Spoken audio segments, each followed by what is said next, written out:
असणारे महंत, या मंदिराचे असणारे महंत आदरणीय अवधूत महाराज यांच्या मार्गदर्शनाखाली बऱ्याच वर्षापासून चालू असणारा अखंड नामयज्ञ, याच नामयज्ञाला जवळपास 17-18 वर्षापूर्वी माझं इथे येणं झालं होतं. आता मला एवढं स्मरणात नाही कारण माझं जरा वय झाले त्याच्यामुळे लक्षात राहत नाही काही गोष्टी, पण बऱ्याच वर्षापूर्वी इथे येणं झालं होतं. पुनश्च एकदा इथं आल्यानंतर बघून समाधान वाटलं. तर मी ज्या वर्षी आले होते त्या वर्षी मंदिराच्या समोर स्थान होता आणि अत्यंत छोटंसं असं स्थान होतं, पण इथं मंदिरच आहे. मंदिर का देऊळ का नाही त्याचं कारण आहे, इथं मंगलता आहे, इथं दिव्यता आहे, इथं रमणीयता आहे आणि भव्य दिव्यता या वर्षी बघायला मिळाली की खरोखर दत्तात्रयांची कृपा आहे. या कार्यक्रमातील आजचं हे 5व दिनाचं जे काही पुष्प आहे ते माझ्यासारख्या अल्पज्ञानी पांघराच्या वाट्याला हे माझं धर्म मागे समजते, पण मला अगोदरच दम दिलेला आहे. 7 ते 9 हाच वेळ आहे कीर्तनाचा. 7ला चालूच झालं पाहिजे आणि 9ला संपलंच पाहिजे, कारण कीर्तनानंतर अत्यंत महत्वाचा कार्यक्रम चालू होतो. कोणता? मग आत्मनहा. त्याच्यामुळं फारसा कीर्तनकारांना अधिकचा वेळ घेऊ नये. 9ला कीर्तन संपवावं आणि त्या हिशोबानं माझ्याकडं अवघी 55 मिनिटं शिल्लक आहे. त्याच्यात मधल्या 4 चाली, विठोबा रुक्माईचं भजन, भैरवी, शेवटची प्रस्तावना, याच्यामध्ये किमान अर्धा तास जाणार आहे. म्हणजे मोजून माझ्याकडे राहिले 25 मिनिटं. म्हणून 25 मिनिटाचा तुमचा जो वेळेचा सातबार आहे तो माझ्या नावावरती करा, म्हणजे कीर्तन आपलं व्यवस्थित पार पडेल.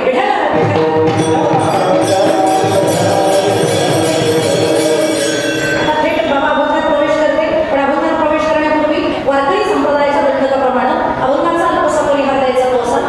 प्रस्तुत प्रसंगी कीर्तनरूपी सेवेकरता निवडलेला अभंग महाराष्ट्र सारस्वताला ललामूट करणारं साहित्य ज्यांच्या मुखारविंदातून निघालं, वारकरी मायबाबांच्या कर्णकुहरात ते अमृत लहरींसारखं बरसलं, ज्यांच्या स्वतंत्र प्रतिभेला आज बागायतच्या सकल संतांनी पंचमवेदाची मान्यता दिलेली आहे, ज्यांना ज्ञानी अमरेंद्र, बोधामृत चंद्र, ऐश्वर्य समुद्र, परम सुभद्र असं म्हणलं जातं, ते वैराग्यराग रसिक देहूचे सुप्रसिद्ध आणि श्रीमंत संत जगद्गुरु तुकोबाराय यांचा 4 चरणाचा सर्व वारकऱ्यांच्या परिचयाचा मोबाईलच्या पाठातला उत्कृष्ट असा अभंग आहे.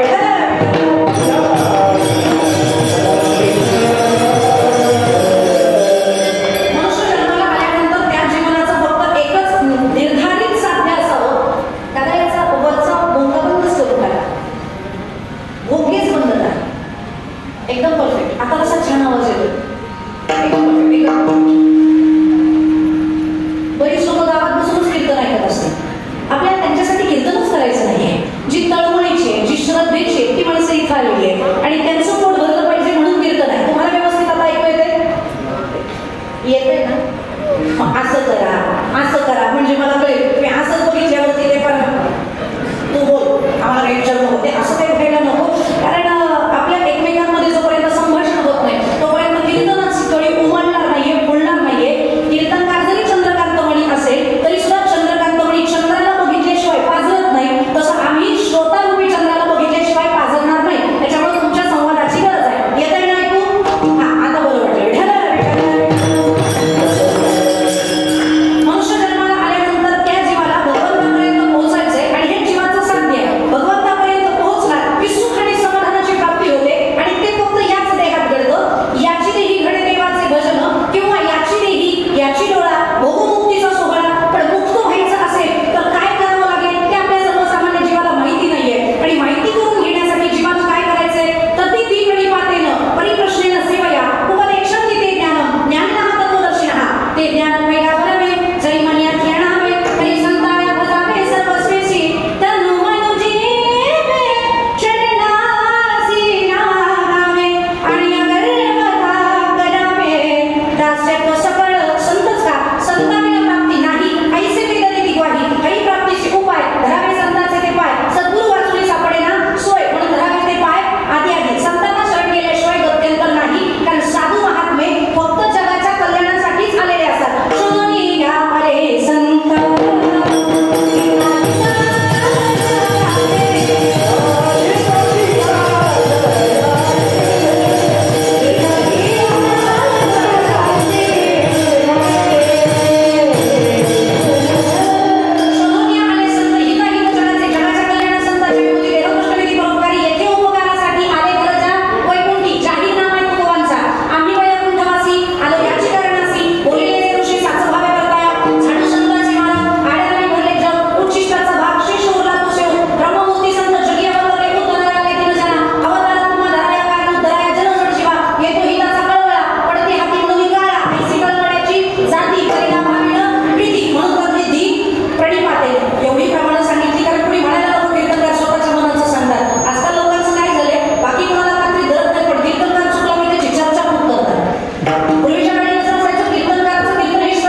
येसोडीतल्या एखाद्या मुंगीनं विचार केला, अरे ऐसा सांडोरी सोहळा मी का पडेल निराळा?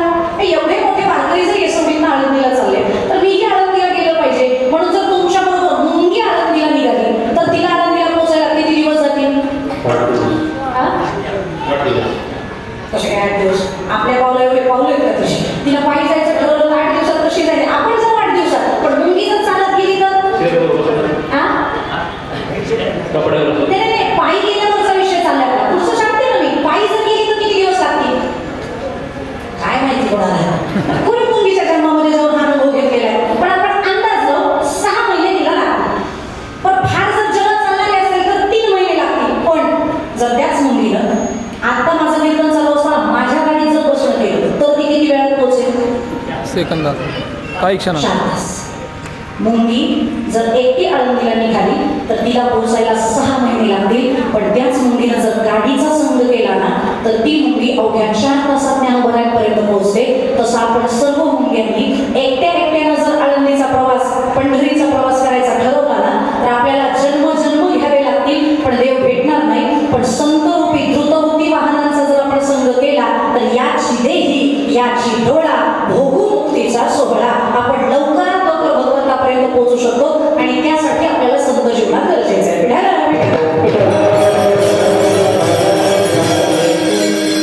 ज्यांच्या आयुष्यात संत आले ना त्यांचं आयुष्य सोन्याचं झालेलं आहे. पण त्यासाठी आपण कोणी संतांकडे गेलं पाहिजे की ज्यांच्याकडे गेल्यानंतर आपण असं म्हणलं पाहिजे, आजी संसार सुफळ झाला की नाही.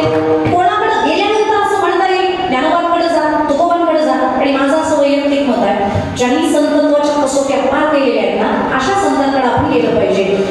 एखाद्या संतांची परीक्षा घ्या आणि मग त्यांना शरण जा, यापेक्षा संतत्व सिद्ध केलेल्यांकडे जा. आणि ज्ञानोबांनी संतत्व सिद्ध केलंय. अख्खा समाज माझ्या ज्ञानोबांच्या पाया पडतोय, अख्खं विश्व माझ्या ज्ञानोबांच्या पाया पडतंय. आणि विश्व का पडतं त्याचं कारण आहे, विश्वाचा अर्थ माझ्या ज्ञानोबांच्या अंतःकरणात प्रागट्य आहे. त्याचं ज्ञानोबांच्याच भाषेत आहे का, विश्वाचे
तिथल्या लोकांनी येशू येशू म्हणायच्या ऐवजी ज्ञानेशू ज्ञानेशूचा गजर केला असता. पण माझे ज्ञानोबा अमेरिकेत जन्माला न येता भारतात येतात, त्याचं कारण काय? कारण आहे का? माझ्या ज्ञानोबायांचं घर खूप मोठं आहे आणि ज्ञानोबायांच्या घराची व्याप्ती काय?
म्हणजे स्वित्झर्लंड आहे.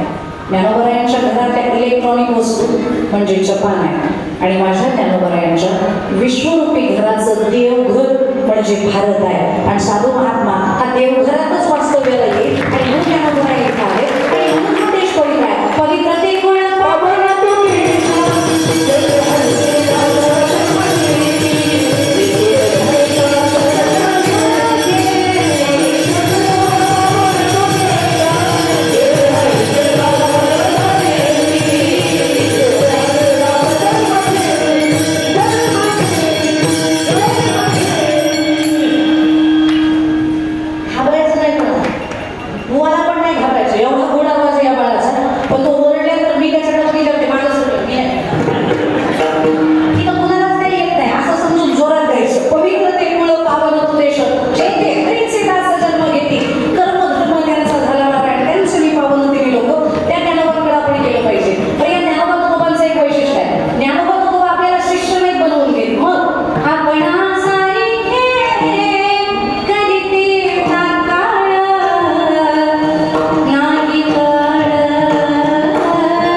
डोळ्यात पाणी का, हात का थरथर कापतोय? त्यावेळेला विष्णुपंतांनी उत्तर दिलं, फार मार्मिक उत्तर आहे, फार गोड उत्तर आहे.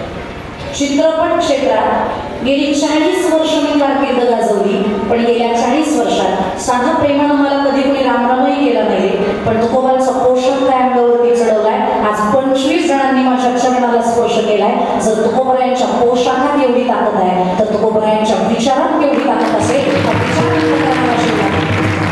आणि म्हणून आजपासून हा माझा निर्णय, आजपासून मी हा पोशाख उतरवणार नाही. या पोशाखामुळं त्यांना पुढे चित्रपट आले नाही, त्यांनी ठीक आहे म्हणले नाही दिलं तरी चालेल, पण करेल तर आता हेच करेल, दुसरं काही करणार नाही. संसाराच्या नावे घालून या शून्य वाढताना पुण्य धर्म केला. अखंड भजनाचे कार्यक्रम त्यांनी तिथून पुढे केले आणि म्हणून लोक त्यांना महाराज म्हणायला लागले. निर्मात्यानं पाकिट ठेवला आणि हात जोडून सांगितलं, महाराजची मानधन स्वीकार. महाराजींनी सांगितलं, बाळा मला मानधन नव्हतं. निर्माता थोडंसं रुबाबात बोलला, महाराज आम्हाला कल्पना आहे चित्रपट गाजलाय म्हणून तुम्हाला अधिकच्या मानधनाची अपेक्षा असेल, ते आम्हाला अगोदरच कळलं, म्हणून आणतानाच ठरलेलं नाही, दुप्पट मानधन घेऊन आलोय, आता तरी घ्या. हे रुबाबात भाषण ऐकल्यावरती विष्णुपंतांनी हसून त्याला सांगितलं, ए वेड्या, दुप्पट नाही रे, तू चित्रपटाचा अख्खा गल्ला जरी इथे आणलास ना तरी मला तुझं मानधन नव्हतं. निर्मात्याला मागं करून दिग्दर्शक पुढं झाला, चरणाला हात लावून बोलता झाला, महाराज काही चुकलं असेल तसं तर मानधनच स्वीकारणार नाही, हा काही पवित्र योग्य नाही, का मानधन नको आहे? त्यावेळेला विष्णुपंतांनी उत्तर दिलं, ज्या तुकोबरायांच्या भूमिकेनं वैराग्यरागरसिक तुकोबांच्या भूमिकेनं मला अजरामर केलं, त्या तुकोबांकडं छत्रपती शिवाजी महाराजांकरवी सुवर्ण मुद्रांचा नजराणा आला होता. तो नजराणा तुकोबांनी बघितला आणि 13 अभंगाचं पत्र छत्रपतींना लिहून पाठवलं. तेणे आम्ही सुखी म्हणा विठ्ठल विठ्ठलमुखी, तुमचे येरवित धन ते आम्हा मृत्तिके समान, दिवट्या हत्ती घोडे हे तो मर्यासून पडे. म्हणून आल्या पाऊली सुवर्ण मुद्रांचा नजराणा माघारी केला. जर तुकोबाला सुवर्ण मुद्रांचा नजराणा माघारी करू शकतात तर त्यांच्या पोशाखातला हा विष्णुपंत पागणीस तुमचं दुप्पट मानधन माघारी करू शकणार नाही का? मला तुमचं मानधन नको ते घेऊन जा आणि ते सत्कारणी लावा. आणि त्या व्यक्तीचं ज्या वेळेला अंतिम समय आला त्यावेळेला मित्रानं प्रश्न विचारला, महाराजजी शेवटची काही इच्छा? त्यावेळेला माणसाची त्या एकच इच्छा होती, मी मेल्यानंतर 4-5 हजार लोक नाही जमली तरी चालतील, पण 4 निष्ठावान हाडाचे वारकरी बोलवा आणि टाळांच्या गजरातच या देहाला अंत्यविधी द्या. जर शेवटच्या क्षणाला माझ्या अंत्यविधीला भजन झालं तर मी आनंदाने हे म्हणत मरेन, शेवट तो भला माझा बहु गोड झाला. आणि म्हणून तुकोबांनी त्यांना इतकं मोठं केलं की आपल्या घरात जे जिवंत तुकोबारायांचे फोटो आहेत ना ते तुकाराम महाराजांचे नसून विष्णुपंत पागनीसांचेच आहेत. घरोघरी विष्णुपंतांना पुजल्या जातं. नवल नाही, लंडन मध्ये जे तुकोबारायांचं म्युझियम आहे त्या म्युझियम मध्ये सुद्धा विष्णुपंतांचीच पूजा तुकोबा म्हणून केली जाते. आपण सारिखे करीती काळ नाही काळ वेळ तयार की. जर विष्णुपंतांनी फक्त 2 वर्ष चरित्राचा आणि गाथ्याचा विचार केला तर त्यांच्यात इतका बदल झाला, मग आपल्यात होणार नाही का? होईल, पण त्यासाठी आपण गाथा विष्णुपंतांसारखा वाचला पाहिजे.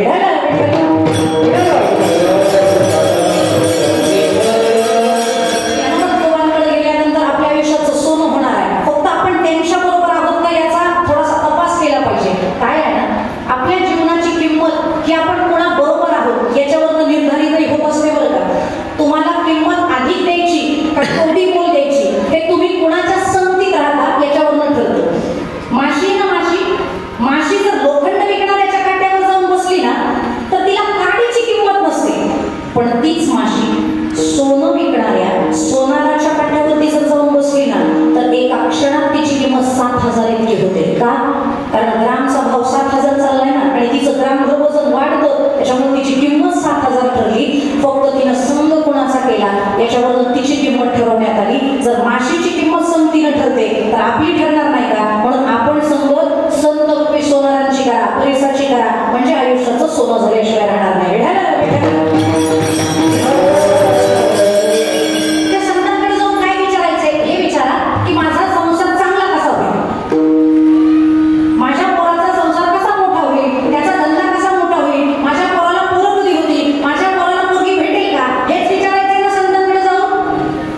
सुख. इथं बसलेल्या सगळ्यांना माझा एक प्रश्न आहे.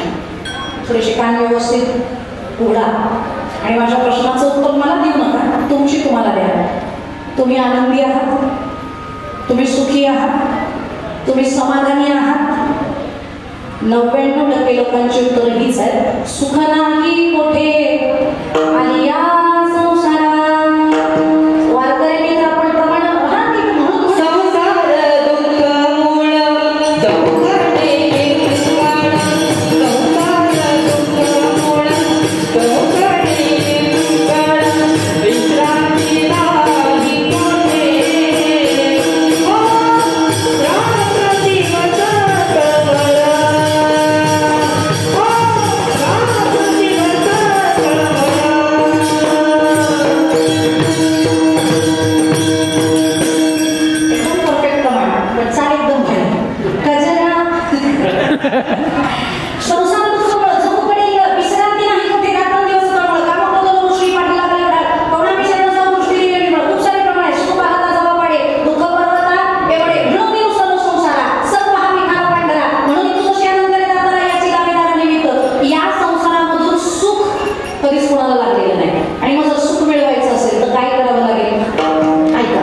सुखाला मी करेसी तळमळ तरी तू 5 कोटीची एफडी करे वेळ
सांगू लागतं. देव निळा आणि महत्वाचं लावण्याचा पुतळा आहे. तो सुंदर आहे. का सुंदर आहे? कारण त्याच्या कपाळावर आहे ना कोटी चंद्रांचा प्रकाश आहे. काकडा गेला असेल ना आता येसोडीत तुम्ही. येसोडीत आपण काकडा करताना एक प्रमाण म्हणतो. त्यानं मला विचारलं देव का सुंदर? त्यानं म्हणजे त्याच्या कपाळावर कोटी चंद्रांचा फोकस मारलाय म्हणून तो सुंदर. प्रमाण तुझी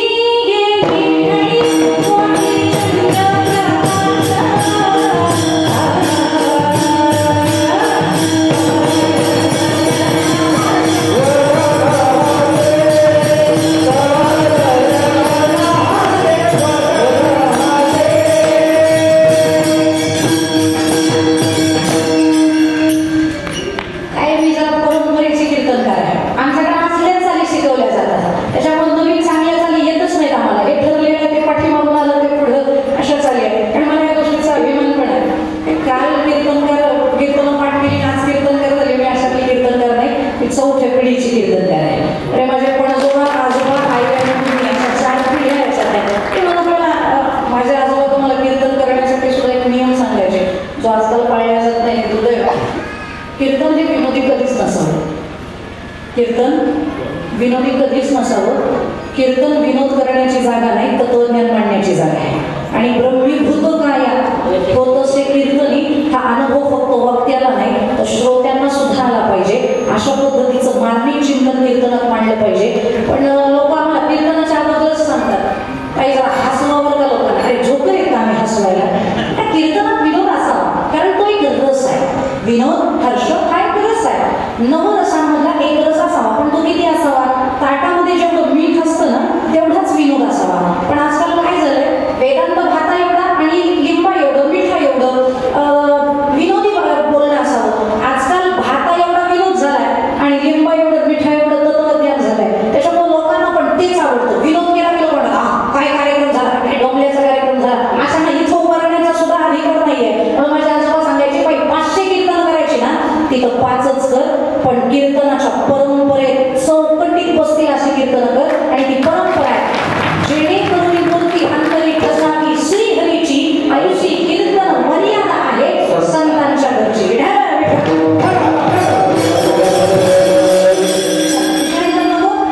तुझी निघळी कोटी चंद्र प्रकाश. नीट आहे का? देवाच्या कपाळावर कोटी चंद्रांचा प्रकाश आहे म्हणून देव दिसायला सुंदर आहे. इथे या मंडपामध्ये 2, 3, 4, 5 5च फोकस इकडे तोंड करू नये. या बाजूला तोंड करू नये. तरी तुमच्यापेक्षा ही बाजू उजळण्यासारखी दिसते की नाही थोडी? मग जर 6 फोकस ही बाजू उजळण्यासारखी दिसते तर त्याच्या कपाळावर कोटी चंद्रांचा फोकस आहे. मग त्याचा चेहरा किती उजळण्यासारखा दिसत असेल. आणि नसेल हा युक्तीवर पडला तर चला पुढं. चंद्राचा आणि सुंदर दिसण्याचा काय संबंध आहे तो ऐका. महाभारत या ग्रंथामध्ये नल दमयंतीची कथा येते आणि त्याच्यात असं वर्णन आहे. ती दमयंती दिसायला इतकी सुंदर की तिचं स्वयंवर तिच्या बापाला रचल्यावर त्रैलोक्यातले राजे तिच्याशी लग्न करण्याचे हेतून तिच्या दरबारात उपस्थित होते. तिच्या दरबारात एका सेवकानं प्रश्न विचारला तिच्या अख्ख्या कुळात इतकं कोणी सुंदर नाही मग हीच काय इतकी सुंदर. त्यावेळेला पंडितजींनी उत्तर दिले तिच्या दरबारातल्या आणि ते उत्तर असं आहे. मी काय का कारण याच्यावरून कळणारे आपला पांडुरंग का सुंदर आहे. दमयंतीचा चेहरा ज्यावेळेला ब्रह्मदेवांनी बनवायला घेतला ना त्यावेळेला तिच्या चेहऱ्यासाठी चंद्रावरची मुठभर माती वापरण्यात आली होती. दमयंतीच्या चेहऱ्याला चंद्रावरची मुठभरच माती वापरण्यात आली तर ती दिसायला इतकी सुंदर झाली की त्रैलोक्याच्या राजांना तिच्या रूपाचा मोह निर्माण झाला.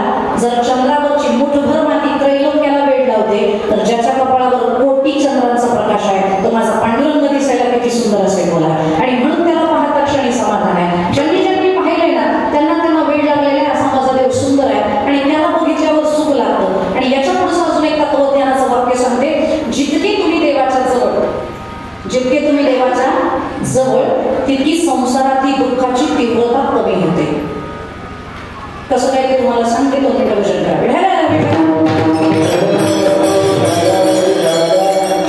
आपण एसटीनं प्रवास केला असेल.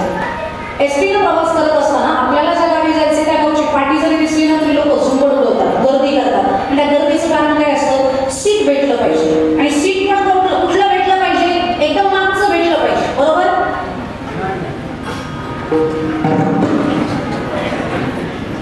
Front seat that's must. पुढचं सीट भेटलं पाहिजे. पण त्या पुढच्या सीटाचा फायदा काय? There are 2 types of benefits. तिथं 2 प्रकारचे फायदे होतात. पहिला फायदा तो म्हणजे ड्रायव्हरच्या जवळ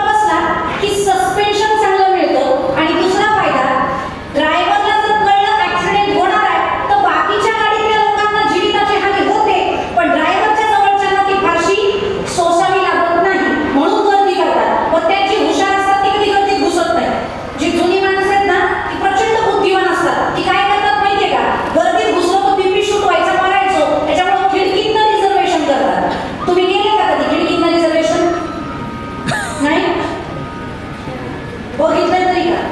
मलाही नव्हतं माहिती, मी पण फेसबुकवरचा एक व्हायरल व्हिडिओज बघितला. एक आजी आपल्या बाबांना म्हणते, हो गर्दीत काही घुसायला जमायचं नाही, मग इथनंच खिडकीतनं काहीतरी टाका, आतमध्ये रुमाल टाकला की सीट रिझर्व होईल आपलं. मग काय असेल बघा पाकिट बिकिट, बाबा म्हणले धोत्राला कुठं खिसायला, त्याच्यामुळे पाकिट नाही, पण काहीतरी असेल. काहीच नाही माझ्याकडं, तुझ्याकडं काय असेल तर टाक. ती म्हणे की मी पण घरात रिकामी झाले, काहीच नाही माझ्याकडं. मग आता म्हणे तुम्ही काय काढायचं करू नका, मी आहे ना. आणि बाईची जर अशी आहे, तिनं जर एखादी गोष्ट मिळवायची ठरवली ना तर ती पाच जीवाची बाजी लावेल, पण ती गोष्ट मिळवूनच दाखवेल. मग त्या आजीला तुम्ही काय काळजी करू नका, मी आहे. अगं पण आत काय टाकायचं तेच सांगते ना म्हणली तुम्हाला, मी आहे ना, मीच घुसते आतमध्ये. बाबा म्हणले म्हातारी बिघडली काही, या वयामध्ये आज जाऊन जमणार आहे का? तुम्ही तुम्हाला काय करायचं उचला. बाबा म्हणले कुठे येडीच्या नादी लागतात. आणि नवरा बायकोच्या भांडणात नवऱ्यानं काय लक्षात ठेवायचं, तुम्ही किती भांडणं केली तरी तुम्ही बायको बरोबरच्या भांडणात कधी पण विजयी होऊ शकत नाही. कोण नाही म्हटलं? अनुभवाची बोल दिसताय, जोरात नाही बोलायचं, जिंकूच शकत नाही. त्यामुळे बाबा म्हणले उचला बघ, करत होईल ना. बाबाने आजीबाईला उचललं. आजी अर्ध्यापर्यंत आतमध्ये गेल्या, पण अर्ध्यापर्यंत आत गेल्यावरती त्या खिडकीचं जे तावदावरती लटकवलेलं होतं ना, ते धाडकन आदळलं आजीच्या पाठपाड्यात. ते आदळल्याबरोबर आजी वेळी अरे पांडुरंगा दिसलं नाही तरी तुला या वयामध्ये किती रे त्रास. पांडुरंग तिकडनं विचार करतोय, मी कुठं म्हणलो तुझी काही इकडनं कशाला होती पांडुरंग तुला दिसत नाही का? पण बाबांचं मात्र बीपी राहायचं. बाबा म्हणले म्हातारी जर खाली पडली ना तर 6 महिने भरकत नाही गोड लागू द्यायची. काही झालं तरी म्हातारीचं लँडिंग व्यवस्थित करा. मग काय करा, घरापाय ओढा बाहेर. बाबांनी धरले पाय जोरात बाहेर ओढायला लागले, पण आजी चढलेली माणसं होती त्यांना भीती वाटायला लागली. आजी जर बाहेर पडल्या ना तर हातपाय मोडून घेतली, आणि बाहेरची माणसं म्हणतील आतले मी आजी बाहेर धडकली की काय. काही झालं तरी आजी बाहेर जाता कामा नाही. मग काय करा, आजीचे घरा हात आणि ओढा. बाबा ओढताय, आतले ओढतात, आजी म्हणल्या दोन तुकडे करतात. वाचायचं असेल तर कुणाला तरी सोडलं पाहिजे. त्याला किती ढकललं तरी तो माझ्याकडे येणार आहे, त्याला सोडूया. पण आजीनं अशी जोरात लाथ घातली बाबांना. बाबा थळकन खाली पडले. आजी सळकन घुसली, सीटावर बसली आणि डोकवायकडे म्हणते कशी, ओ पटकन आतली आपली जागा पकडली. आणि कशासाठी बाई एवढा आटापिटा, फक्त एकच कारण फ्रंट सीट. पण त्या फ्रंट सीटाचे मी फायदे सांगितले ते होतातच. ड्रायव्हर पासून जेवढा माणूस माग आहे ना तेवढा हादऱ्यामध्ये जास्त तो आदळ आपटण्याची होते. सगळ्यात शेवटचा माणूस घडघडीला वैकून ढग मारायचा, जाऊ रे पण जेवढा जवळ येईल तेवढा त्याला फायदा होतो. आणि दुसरा म्हणजे जीविताची हानी त्याला होत नाही. दृष्टांत इथेच थांबतोय, पुढचं वाक्य महत्वाचं आहे ते नीट ऐका. 4 ते 5 तासाच्या एसटीच्या प्रवासात जर तुम्ही त्या एसटीच्या चालकाच्या जवळ बसलात तर तो चालक तुम्हाला हे 2 फायदे घडवून देतो. त्याचप्रमाणे 40 ते 50 वर्षाच्या आयुष्याच्या प्रवासात जर जगाच्या चालकाच्या जवळ बसाल तर तो चालक तुम्हाला हे 2 फायदे घडवून देईल की नाही बोला. पहिला फायदा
खूप मोठे होऊन गेले, इंद्र, शंकर आणि रावण.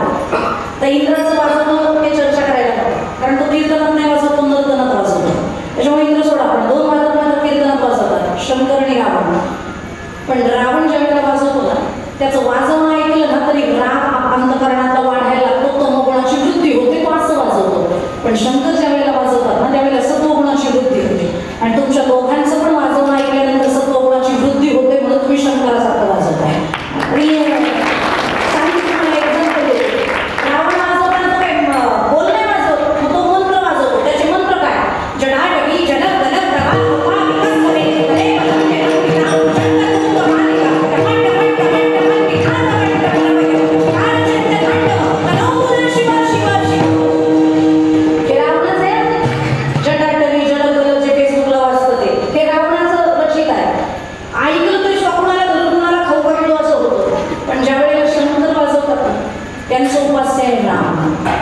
मग ते वाजवताना तेही बोल नाही वाजवत, मंत्रच वाजवतात. त्यांचे मंत्र काय ते? श्री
भगवंतापर्यंत पोहोचणारे अनेक सारे मार्ग आहेत. मी बऱ्याचदा सांगते, तुम्ही योग करून सुद्धा भगवंतापर्यंत पोहोचू शकता, ज्ञानमार्गानेही त्याच्यापर्यंत पोहोचू शकता आणि भक्ती मार्गानेही त्याच्यापर्यंत पोहोचू शकता.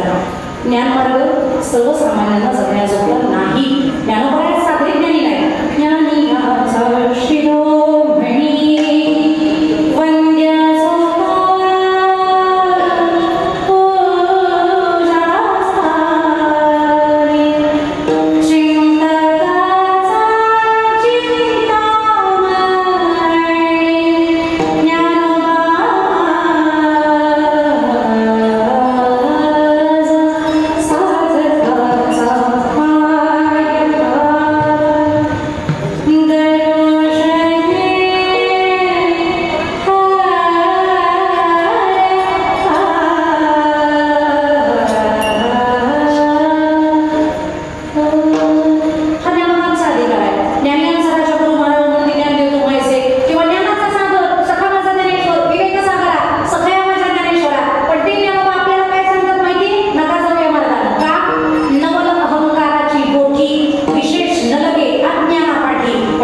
आपण सगळे कलाकार, गायक असो, वादक असो, कीर्तन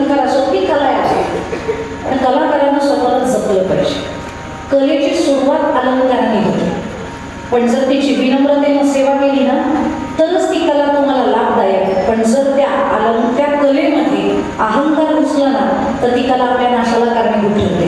पण जर त्या कलेची तुम्ही खरोखरच इमानितीद्वारे विनम्रतेने सेवा केली तर ती कला तुम्हाला अलंकार बनवते. पण त्यासाठी तुम्ही विनम्रतेने तिची सेवा करणं गरजेचं आहे. आणि हे पण सांगितलंय परमात्मा त्यांना करायचंय काय, नम्र झाला भूता येणे कोंडिले अलंकार. पण परमात्मा अभिमान वाढतो आणि ज्याचा अभिमान गेला तो देवच झाला. अभिमान गेला तुका म्हणे देव झाला. पण आपल्याला ते जमत नाही का, कारण ज्ञान आला की मान देतात लोकांनी मान दिला की मग अभिमान अपमान पचवता येतो. मान पचवणं कुणाचंही काम नाही. मान पचवण्यासाठी सुद्धा साधना करावी लागते. आणि तो अभिमान आला की मग नरकार तुका म्हणे की खाली अभिमान जरी होय ज्ञान गर्व ताटा, म्हणून ज्ञान मार्ग नको. मग योग मार्गाने जावं का, ज्ञानोबराय साधली योगी नाही. ज्ञानोबरायांच्या योगाचं वर्णन देवानं करावं समाधी घेताना. देव म्हणती रुक्मिणी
कोणाची वाट बघता कामा नाही. पण कंपनी हातबोल झाली, कारण रजस्वाला होती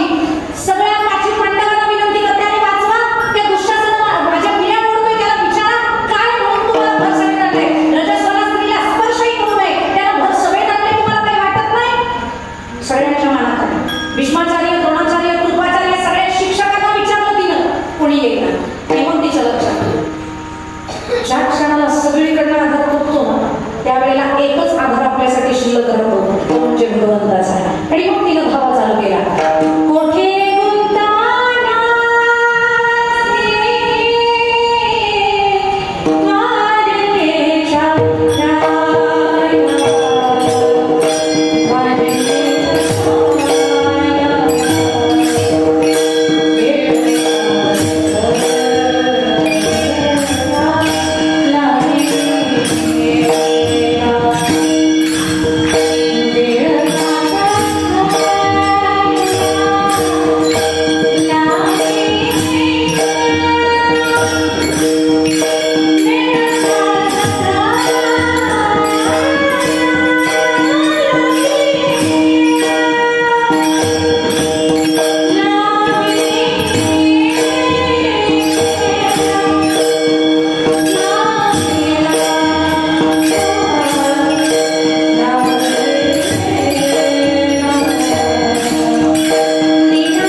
बाकी कशासाठी नाही, पण किमान तिला दिल्या होत्या त्याच्यातल्या निम्म्या साड्या तरी मिळतील म्हणून तरी भजन करावं. म्हणजे द्रौपदीनं भांडणं चालू केली कृष्णाशी. एवढा उशीर का लावला? म्हणलं द्रौपदी आता 10 क्षणात आलोय, 10 क्षणात. आणि प्रल्हादाकडे एका क्षणात आलतास, माझ्याकडे यायला 10 क्षण का? त्यावेळेला कृष्ण म्हणले, द्रौपदी तू चुकलीस. काय चुकले देवा मी? हाक मारताना चुकलीस. काय चुकले ते तर सांगा. अगं तू हाक काय मारलीस? कोठे गुंतलासी? द्वारकेच्या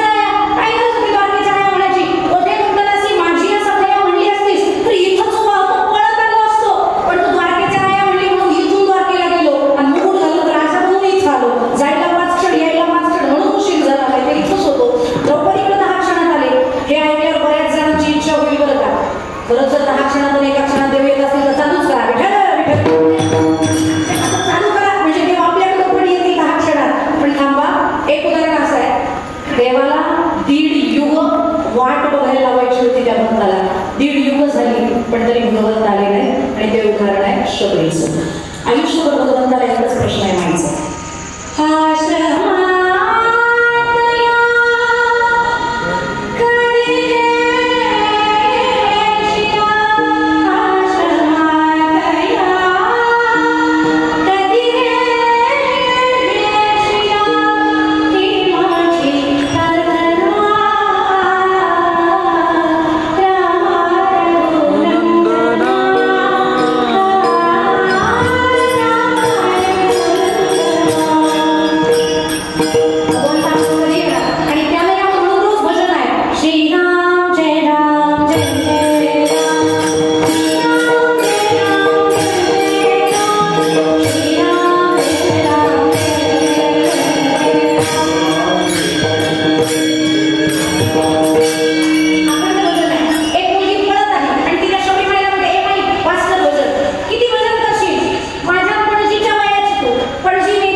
शबरी ऐकताना कधीतरी मनात आलं पाहिजे.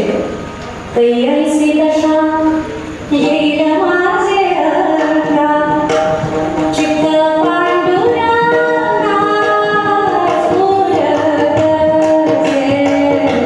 चित्त पांडुरंगा. शबरीसारखी अवस्था येईल आपल्या आयुष्यात कधी, आणि जर चुकून आलीच तर आपल्यासारखे भाग्यवान आपणच राम येतील भेटायला. तिने विचारलं काय काम आहे रामांकडे. त्यावेळेला तिने सांगितलं राम आल्यावर काय काय म्हणाले आहे.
पाऊस पडतो चातकासाठी, फायदा सगळ्या जगाला. चातकाची आकडे वेगवेगळ्या सेवा व्यक्ती अक्षराक्षर अवघे दिवाले जेवे.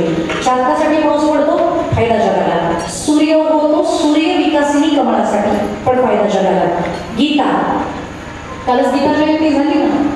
गीता ही सांगितली कृष्णाला अर्जुनाला, पण वाचून फायदा आजही सगळ्या जगाला. पांडुरंग परमात्मा आले पुंडलिकासाठी, पण अजूनही फायदा जगाला. तसं दत्तात्रय आले ती येसवडी कौतुक महाराजांसाठी, पण फायदा एकाच्या नाही म्हणे उगवे बहुतांचे पुढे. तसं तिला शबरीला विचारला तर तुझ्याकडे नाव येतील, आम्हाला काय फायदा. ती म्हणली तुम्हालाही फायदा होईल, जगाचा बाप तुम्हाला बघायला भेटेल, आणि जर त्यांचं मन फिरलं तर तुमच्या झोपडीत येतील, पण सजवा खरं सजा दो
शबरीमाई म्हणते मला पुन्हा जन्म द्या आणि पुन्हा जन्म द्या कशासाठी मला जन्म द्या तो वचनासाठी.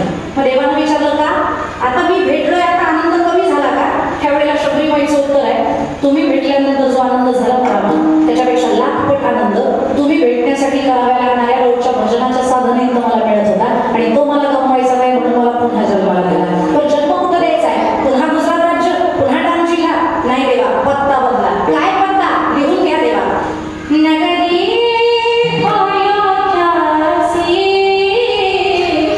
रघुकुल सघराना हो शरण राघव के जहाँ मेरा ठिकाना हो शरण राघव के जहाँ मेरा ठिकाना हो. तिथं जाऊन काय जय सिया राम दंडवत भैया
आणि मला चांगलं होय असं नाही कीर्तनाला गेले होते एके ठिकाणी आणि बरोबर शेजारीचा मुलगा मला म्हणला त्याच्या आईला विचारलं की आम्ही उभं कीर्तनाला म्हणलं मला कुठं कडेवर न्यायचं कसं काय गाडी कमी आहे गाडीत बसली खरं पण तिला अगोदर सांगितलं तुझा मुलगा काय मला माहिती आहे त्याच्यामुळे त्याला जरा नीट जपून ठेव तिथं लोकांच्या घरी गेल्यानंतर काय तुझा पगार नको नाही आपली तुम्ही काय करायचं जिथं कॉफी आमची व्यवस्था केली होती कॉफीची तिथं बसलो ते घरातली बाई आली पण त्या बाईला गेले दिवस 9वा महिना चालू होता जड झालेली बिचारी तिने असं डोकले घरला पोट असे हळूहळू पावलं टाकत आले आम्ही सगळ्यांनी कप उचलले पण हे कारखान उठलं ना ते 5-6 वर्षाचं ते उठलं आणि त्या कॉफीकडे बघायचं म्हणजे ते डेअरीकडे बघत म्हणलं बॉल आहे बॉल म्हणलं मेल बॉल काय म्हणते कोणाच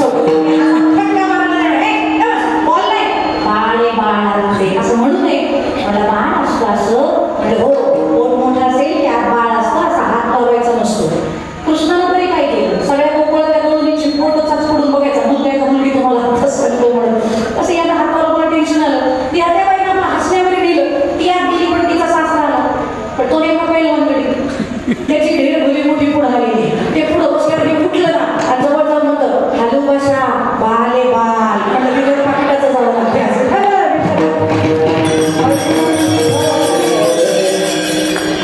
अशी मैत्रीण आहे जिल्हा परिषदेच्या शाळेवरती तिचा पहिलाच दिवस तर तिने मला आवर्जून हा किस्सा सांगितला ती म्हणली मी वर्गात जायच्या अगोदर त्यांच्या प्रिव्हियस टीचर ज्या होत्या म्हणजे अगोदर त्याच्या बरोबर शिक्षिका होत्या त्यांनी सांगितलं की पोरं आगावे त्याच्यामुळे मला व्यवस्थित जपून पोरांशी डील कर ती म्हणली अशी स्वतःसाठी सरळ करते पण ही नवीन रक्ताची जोमानं वर्गात गेली आणि वर्गात गेल्या गेल्या तिनं पहिला प्रश्न डबा घेऊन पोरांना विचारला काय रे कार्ट्यांनो जुन्या वर्ग शिक्षकांना खूप त्रास दिलाय म्हणे तुम्ही अख्ख्या वर्गात सगळ्यात जास्त आगाऊ कोण आहे त्याला उठून उभं राहा आता असं म्हणलं खरंच कोणी उभं राहिलं आगाऊ कोण आहे असं म्हणल्यावरती खरंच कोणी आगाऊ आहे म्हणून मी उभं राहणार का कोणीच उभं राहिला 10 मिनिटं ती सगळ्यांची फाईल घेतली त्या फाईलावर घेतलं तिने सगळ्यांना कोणी उभं राहिला आणि 11व्या मिनिटाला तिच्या समोर मुलगा उठून उभा राहिला तिनं कान पिळला काय आगाऊपणा करतोस माझ्यासमोर उभा राहतोस तो म्हणला कान तर सोडा अरे पण तू उभा का राहिला तो म्हणला तुम्ही 15 मिनिटं झालं म्हणताय कोण आगावे सांगा कोण मूर्ख आहे सांगा त्यांनी उभं राहा 15 मिनिटं झालं बघतोय तुम्ही एकटेच उभे तुम्हाला कोणीतरी जोडीदार असा म्हणून उभं राहिलं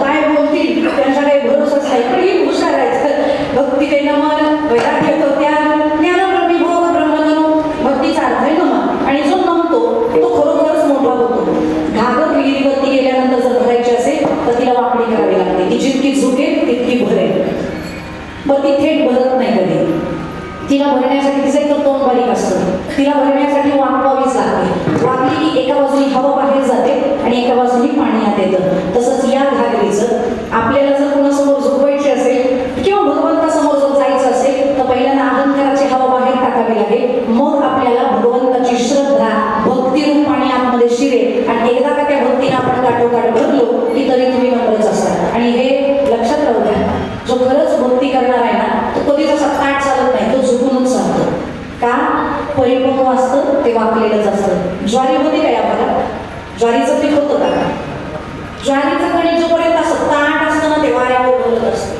पण त्याच्यात एकदा कणसात ती धान्य म्हणजे ते धान्य भरायला लागलं दाणे भरायला लागले की त्याला ते ओझं सहन होत नाही मग ते मान वाकडी करतं आणि इतकं वाकडी करतं की फार त्याची आकडी होते आकडी झाली की शेतकऱ्याच्या लक्षात येतं हे परिपक्व झालं हे काढलेलं आहे म्हणजे ते पूर्ण वाकलं की ते पूर्ण भरलेलं आहे असं समजायचं म्हणजे जे पूर्ण वाकलेलं असतं ते पूर्ण पुढं अजून काही सांगायची गरज आहे का समजणेवाले तो इशारा काफी होता जो पूर्ण वाकलेला आहे तो पूर्ण भरलेला आहे आणि म्हणून जो भरतो तोही वागतो आणि ज्याला भरून घ्यायचं असतं तोही वागतो म्हणून नम्रता गरजेची आहे आणि म्हणून पंढरीच्या वारकऱ्यांना सांगितलेलं आहे एकमेकांच्या पाया पडत चला पाया पडे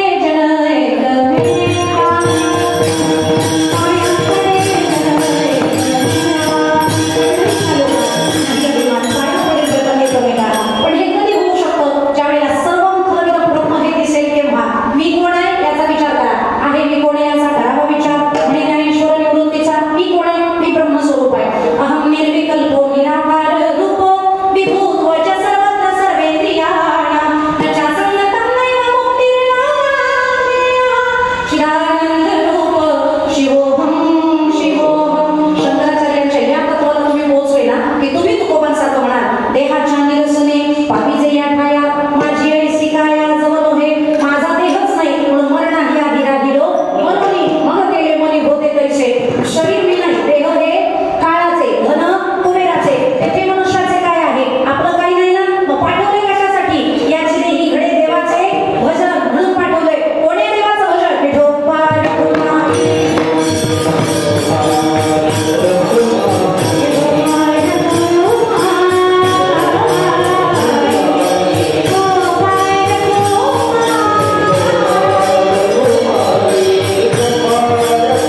सातव्यापर्यंत पोहोचले की नाही याची चाचणी मला कळते. तुका म्हणे मज कळते चाचणी बडबडीची वाणी अथवा सत्य.